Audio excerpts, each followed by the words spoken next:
Hello, world, and welcome to episode 5 of the Last Comic Book Standing podcast. This week, we're actually reviewing Powers of X number 3. I thought House of X 3 was coming out, thinking that they were going in sequential order and alternating titles, but this week we got a treat. Powers of X 3 came out. Last week it was Powers of X 2, so we're able to kind of pick up with the story right where we left off last week.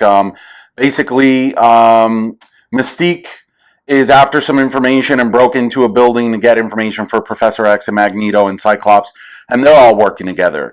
Then we have Apocalypse working with Wolverine and Rasputin, that new mutant, and she brought back some information that Apocalypse needed and wanted and is very important for their purposes. So we left off with Moira showing Professor X all her memories from her lifetimes, and then they share that with Magneto. So it's been a very exciting story so far. I can't wait to get into this issue. And again, let's take a look at the covers. Powers of X number 3.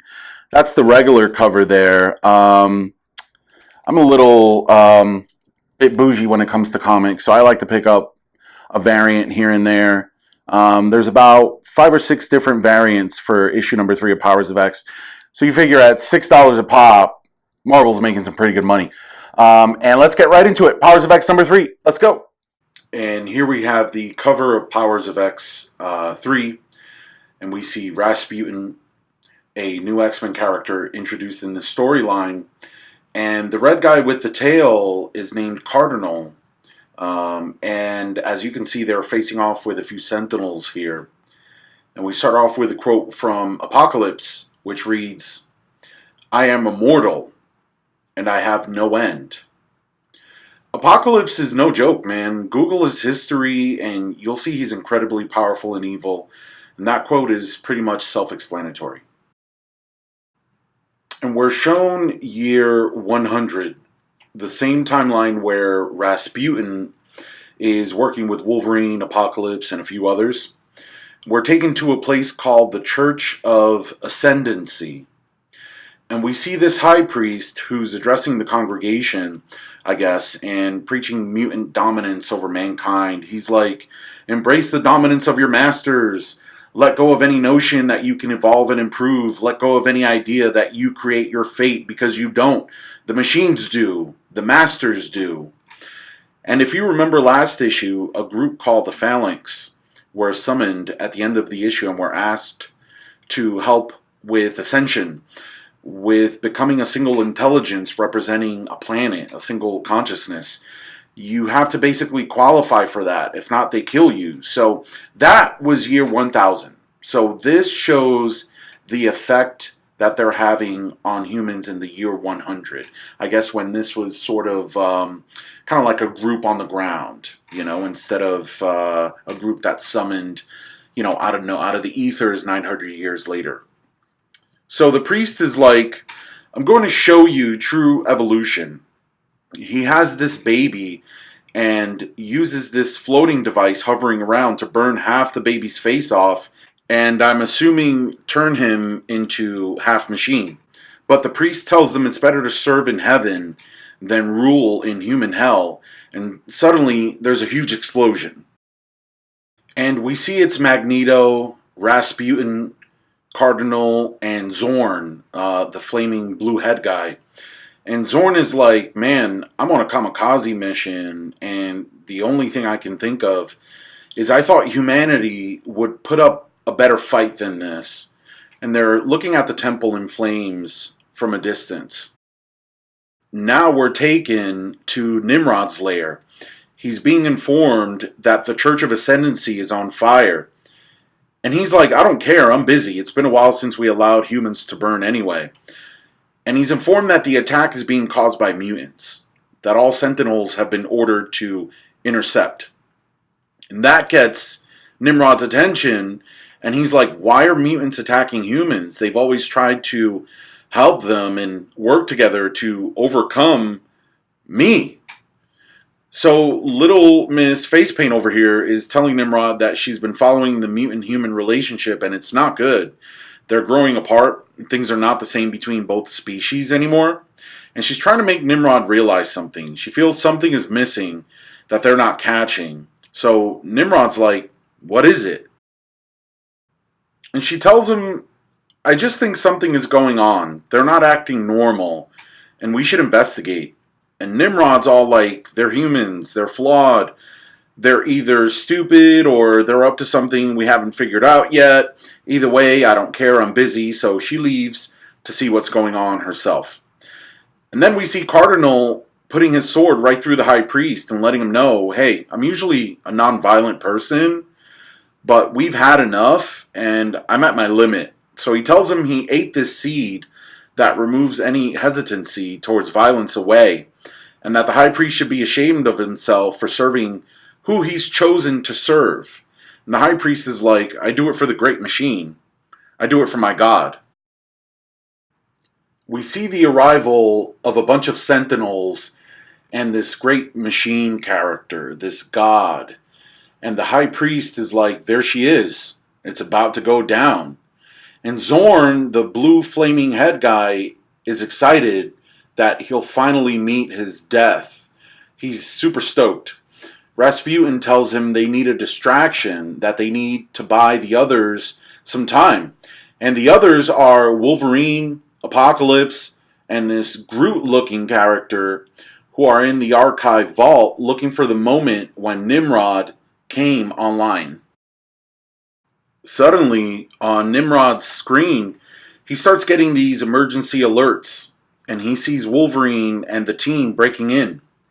And he's like, this is the something that we haven't figured out just yet. This is what they're up to. Meanwhile, the team gets the information on Nimrod that they're searching for and are ready to leave when Wolverine realizes something's wrong. Boom! Nimrod comes barging in, Wolverine's tossed back by the explosion, and Nimrod is like, I wonder what you guys are doing here. There's nothing but old information and stories of machines. And just outside the vault, the machine goddess approaches Rasputin. It looks like Cardinal takes a fatal hit, and she tells Rasputin that Nimrod knows all about their plan. They haven't even fooled them. And she's there to kill them all for it. And Rasputin warns her to stay back, or she'll pull Zorn's mask off, which will result in a black hole basically swallowing everything up around them. And the great machine goddess with the red face calls her bluff and lets her know that she has no idea what's truly in the center of a black hole. Next page, Rasputin's like, whatever, bitch, you're right, I don't know, so let's find out. And boom! Nimrod is tossed back from the explosion. Apocalypse hands Wolverine a crystal containing the information that they captured and tells him to head out, that he'll stay and handle Nimrod. So Mr. Groot opens a portal and they're off. Apocalypse turns to face at least 3 different Nimrods. You see Wolverine glancing back as he's entering the portal, and he sees Apocalypse just getting whooped. And while the fight is going on the other side of the portal, Wolverine is now in front of this statue, and he's holding the crystal. And Nimrod is monologuing like every villain does, and telling Apocalypse how he's supposed to be this immortal, powerful being, yet survival of the fittest has brought him to his current situation where he's getting his ass handed to him. Meanwhile, on the other side of the portal, that statue opens up to reveal Moira McTaggart. And Wolverine wakes her up and tells her that they have the data on Nimrod. He tells her that Apocalypse placed the data into the crystal as a way to get the information directly to her mind instantly, since he foresaw that they would have very little time. Moira absorbs the crystal into her chest and has an immediate reaction. Wolverine makes sure she's okay, and she confirms that she's downloaded the data. She asks Wolverine what's next. He tells her that Apocalypse had instructed him that if they succeed, he is to send Moira on her way, since there would be nothing else to accomplish. we see this final scene where Wolverine is saying, "I'm sorry" to Moira, and we see him draw his claws. Moira tells him, "It's okay, I have what I need now. The rest is on you." And we see Wolverine stab her right through the stomach, killing her. And so ended the 9th life of Moira McTaggart. And we end the issue with a quote by Apocalypse that says, "And should forever end, let me die in battle, surrounded by my fallen enemies, and with blood on my sword." And that's exactly what he did. He bought them the time to get that information to Moira, which is part of her new plan with Xavier to change the rules, to finally end this war between the machines and mutants. So there you have it. What a trip, dude, right? That was crazy. We found out, we found out what happened in that particular timeline for her, which was a question that we had from previous episodes. And now we just have to see what happens next. We already, by following the storyline so far, we know that Moira retains her memories and experiences onto the next life. So let's see how this plays out.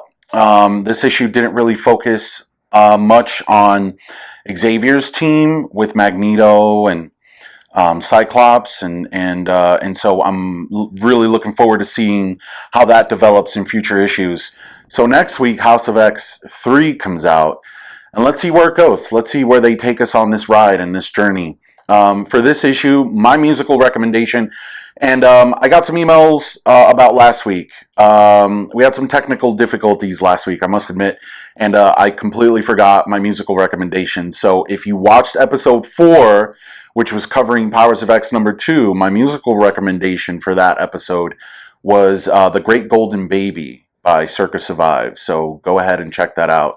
And let me know how you guys feel. And this issue, Powers of X number 3, right off the bat, I really felt like Angel by Massive Attack really fit well with the flow of the story, what was happening in the different panels and artwork. So give it a shot. Listen to it on YouTube. Let me know how you guys feel about it. But again, Massive Attack, Angel. Definitely recommend that for this issue. And as always, my name is Rob. I appreciate everyone tuning in. Next week, House of X number 3. So remember, subscribe to us on YouTube, The Last Comic Book Standing. It helps out tremendously. As soon as I hit 100 subscribers, I can customize my URL link. So every subscriber is greatly appreciated. Also on Facebook, find us, The Last Comic Book Standing. Instagram as well, add us on there, at The Last Comic Book Standing. And on Twitter, add us, TLCBS Podcast, and keep up to date with everything that's happening in the House of X and Powers of X universe. Until next week, my name is Rob, and see you then. Peace.